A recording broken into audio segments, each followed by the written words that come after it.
Chapter 1: Crimson Echoes of Xylos. The air, thick with the scent of ozone and alien flora, hummed with a low, resonant thrum. Elara Vance traced the intricate patterns etched onto the bioluminescent vine, its emerald glow flickering like a restless heart in the oppressive twilight of Xylos. The moon, a bruised plum in the binary star system, cast long, distorted shadows across the crystalline spires that pierced the canopy of otherworldly vegetation. This was Xylos, not a place of serene harmony, but a symphony of whispered secrets and ominous presences. She wasn't the first to venture into these ancient ruins. The traces of vanished civilizations clung to the very air, a tapestry woven from faded glyphs and the faint echoes of a lost technology. Yet, Elara, a xenobotanist with eyes the color of Xylos' shimmering twilight, felt a primal connection to this world, a desperate need to unravel its mysteries. Years of studying the moon's unique flora that pulsed with bioluminescence and reacted to unknown energies, had led her here, to this desolate yet breathtaking landscape.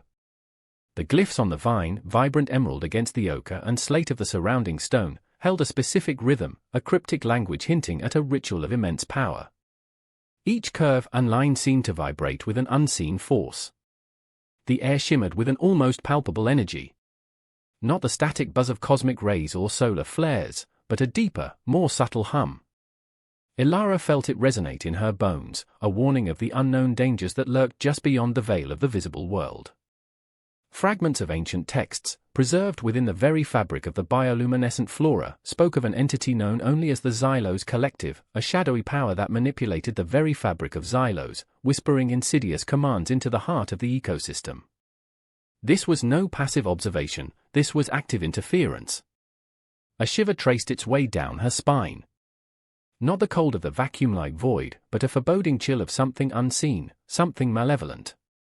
The moon, a celestial bruise, seemed to watch her with a malevolent indifference. The rhythmic thrumming intensified, resonating in her ears, a hypnotic pulse that mingled with the chirping of unseen insects and the rustling of the bioluminescent flora. Elara knew this wasn't a simple botanical expedition, this was a confrontation with an unknown entity, a struggle for the very essence of this alien world. She was stepping into a labyrinth of secrets, a place where the veil between worlds was thin, and where the echoes of the past held the potential to unravel the present and destroy the future. Xylos wasn't merely a moon, it was a living entity, and she was about to become a pawn in a game of unimaginable consequences. Chapter 2: Unveiling the Ritual. The rhythmic thrumming, a constant undercurrent in Elara's existence on Xylos, intensified. It pulsed with a deeper resonance, a beat that resonated not just in the air but within her own mind. The glyphs on the bioluminescent vine, once a cryptic puzzle, now seemed to coalesce, forming a coherent narrative.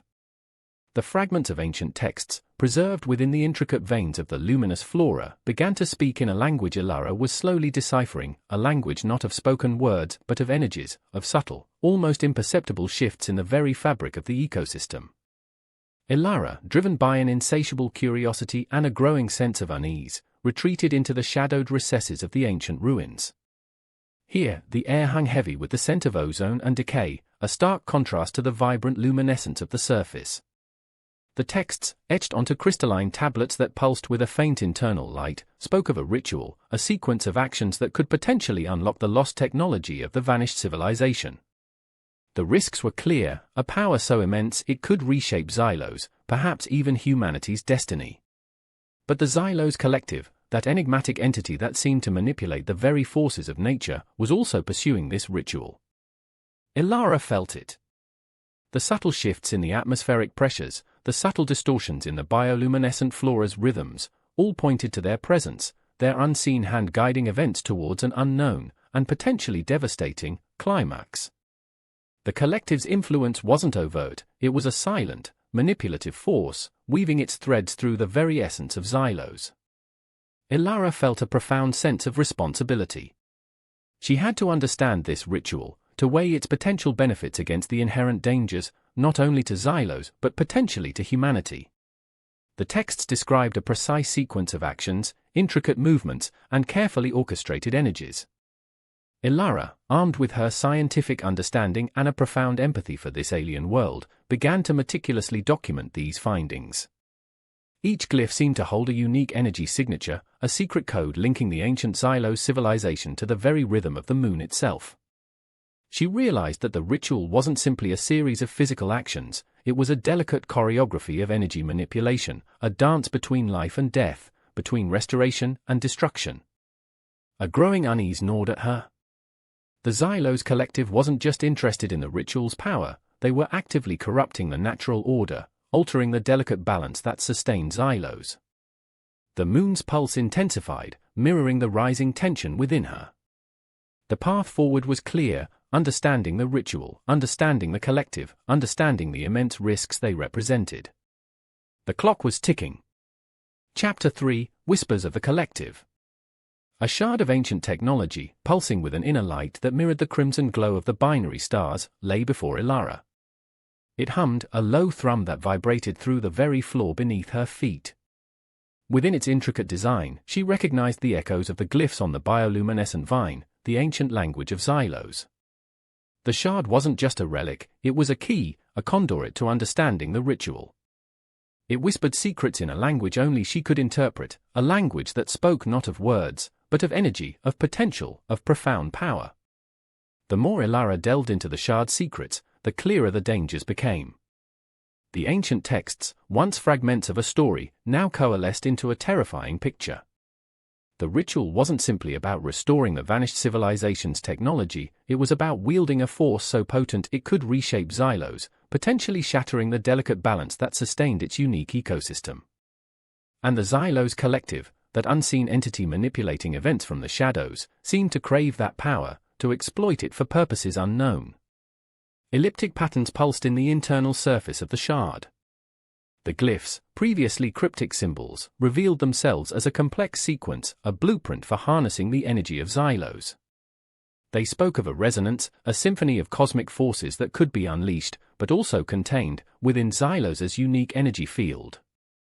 Elara felt a tightening in her chest. This wasn't merely an archaeological discovery, it was a terrifying preview of what could be. Could the potential of the ritual be harnessed for good, for restoration? Or was it destined to fall into the hands of a malicious entity, resulting in irreparable damage? The answer, she knew, lay not just in the shard's energy but also in understanding the Xylos Collective's motives. A tremor, imperceptible at first, rippled through the ground beneath her feet. A subtle shift in the atmospheric pressure, a momentary disruption of the bioluminescent flora's patterns, signs that the collective wasn't simply watching, it was interfering. Elara felt a disturbing presence, an unseen force that permeated the air around her, whispering insidious commands, subtly altering the very environment. The collective's influence wasn't overt, it was a silent, insidious manipulation, twisting the delicate balance of Xylos toward its unknown ends. And Elara, caught in the heart of this unseen struggle, was forced to confront the terrifying reality that she was now a target. The whispered secrets of Xylos' past were no longer mere historical accounts, they were a present-day threat, and she was caught in the crossfire. The crimson glow of the binary stars seemed to intensify, its light casting long, ominous shadows that stretched towards a terrifying unknown. Chapter 4: The Crimson Tide Rises. The ancient cavern, a labyrinth of crystalline formations, pulsed with an inner light that mirrored the crimson glow of the binary stars. Elara, tracing the intricate diagrams etched onto the cavern walls, felt the weight of the Xylos Collective's influence pressing down on her. The tremors, once subtle whispers, now shook the very ground beneath her feet, a tangible manifestation of the escalating conflict. The bioluminescent flora around her seemed to writhe, their luminescence flickering erratically, as if in pain or under duress. The air itself crackled with an unseen energy, a constant hum that vibrated through her very being. She discovered a hidden chamber, a subterranean sanctuary veiled in the shadows of Xylos. Within, amidst the crystalline formations, lay a network of conduits, channels for an energy she couldn't comprehend. The glyphs on the walls, once fragmented and obscure, now coalesced, revealing a far more intricate and complex process than she had initially imagined. The shard, pulsating with an ethereal light, resonated with the conduits. It was clear, this hidden chamber was the heart of the ritual, the nexus where the energy of Xylos converged. But something was off. The balance was askew. The ritual, as presented by the ancient texts, felt incomplete. Elara, driven by a combination of scientific curiosity and a growing sense of urgency, understood that she was approaching a critical juncture. She needed to decide. Should she proceed with the ritual as the ancient text suggested, risking the unknown consequences? Or was there a different path, a way to control the immense power coursing through the conduits? The Xylos Collective's presence intensified, its insidious influence becoming more palpable. The subtle distortions in the bioluminescence around her grew more pronounced, and the constant hum intensified, morphing into a throbbing resonance. As she activated the first conduit, a surge of energy, a wave of crimson light, rippled through the chamber. The crystalline walls pulsed, and the air thrummed with newfound power. But something felt wrong. The rhythm wasn't right. The energy wasn't flowing as intended. The glyphs on the shard seemed to shift, their meaning becoming more enigmatic, more complex, more dangerous. This wasn't the expected result. The ancient text seemed to have missed crucial elements, critical details that could tip the balance of the ritual, and potentially the very existence of Xylos, into a catastrophic shift. Elara realized she needed more information, more understanding of the ancient technology's intricacies. She needed to go deeper, delve further into the mysteries of Xylos. And she knew the Xylos Collective, lurking just outside her peripheral vision, was watching, waiting, ready to seize upon any deviation from their perceived path. The stakes had never been higher. Chapter 5: Confrontation at the Heart of Xylos. The crimson light, a tempestuous wave of energy, flooded the cavern. Elara, standing amidst the pulsating crystalline formations, felt the power surge through her, a raw, primal force that resonated with the very core of Xylos. But the anticipated harmony remained elusive. Something was amiss. The conduits, instead of flowing in a unified rhythm, pulsed erratically, like wounded beasts. The glyphs on the shard, once clear and precise, now shifted and blurred, their meaning obscured by a veil of uncertainty. The Xylos Collective, no longer a silent manipulator, manifested in the cavern. It wasn't a singular entity, but a coalescence of corrupted energy, a shadowy embodiment of Xylos' own suppressed power. This was not a battle of swords and shields, but a clash of wills, of energies, a confrontation between the carefully orchestrated rhythms of the ancient ritual and the chaotic, unsettling forces of the collective. A figure materialized from the swirling crimson energy, a form sculpted not of flesh and bone but of twisted crystalline structures that seemed to writhe and shift as if alive. It didn't speak, but its very presence radiated a malevolent aura, an unsettling symphony of whispers and suppressed energies that resonated with the growing chaos within the cavern. The air crackled with a silent, violent energy, and the luminescence of the flora surrounding Elara flickered and died. Elara, understanding the ritual wasn't as straightforward as the ancient text suggested, had to act quickly, to adapt. The ancient texts lacked crucial elements, vital components that allowed for fine-tuning and control. She couldn't simply follow the prescribed sequence, she had to understand the underlying rhythms, the subtle imbalances, the hidden pathways within the ritual. This wasn't a battle of brute force, but a delicate dance, a struggle to redirect the escalating energy and regain control. The figure, a manifestation of the collective's will, advanced, its crystalline form resonating with a perverse harmony. Elara felt the cavern tremble as the figure's energy locked onto her, a tangible assault on her very essence. But she wasn't alone.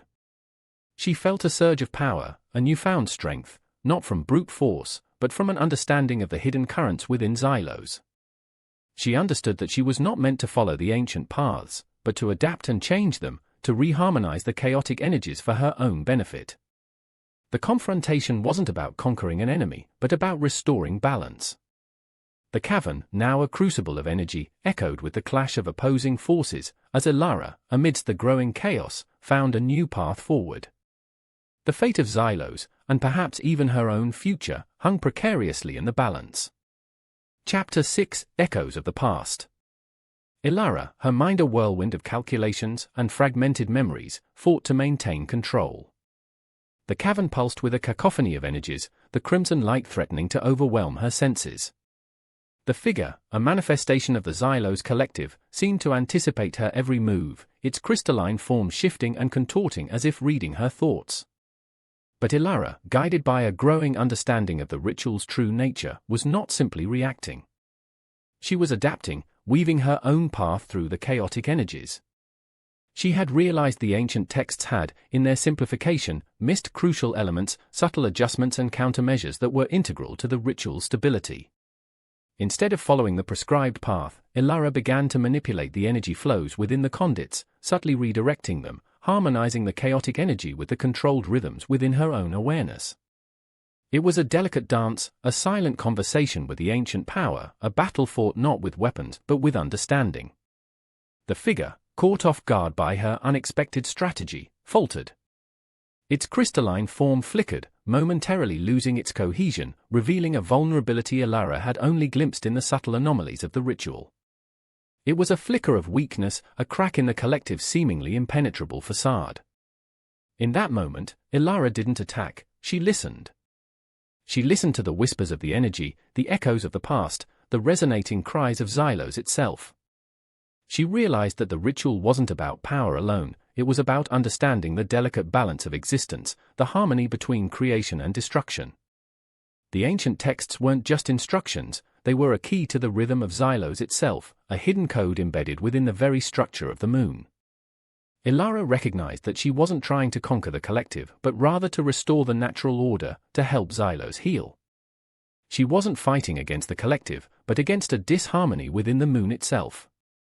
In that realization, a new path emerged, not to defeat, but to integrate.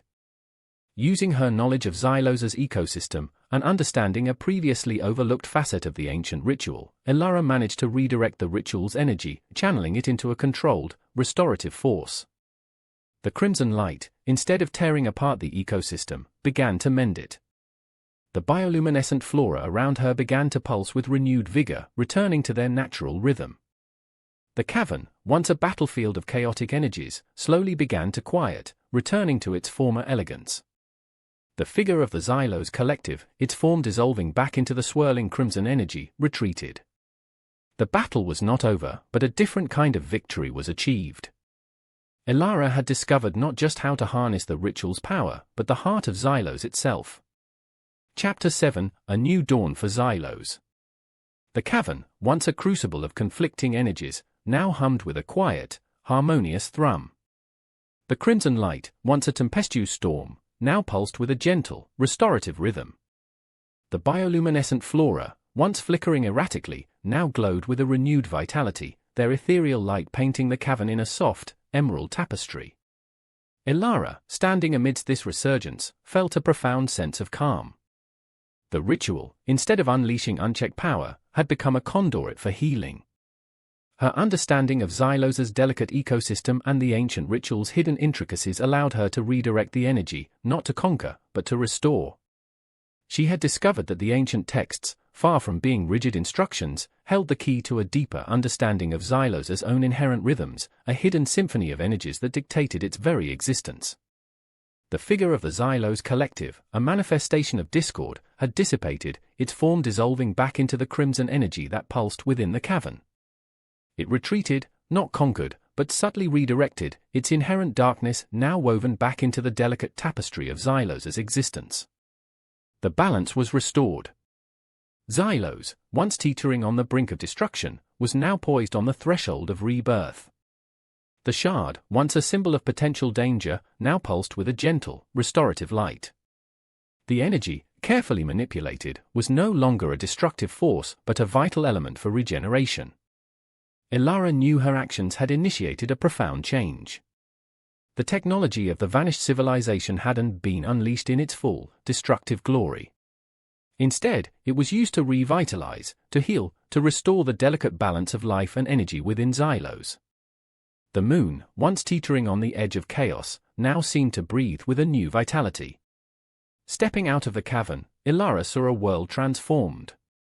The bioluminescent flora had surged to life, their light no longer a flickering threat but a calming radiance. The crystalline structures, once silent monuments to a vanished civilization, now hummed with a subtle energy, echoing the newfound harmony of Xylos. The moon itself, bathed in the crimson glow of the binary stars, seemed to be breathing anew.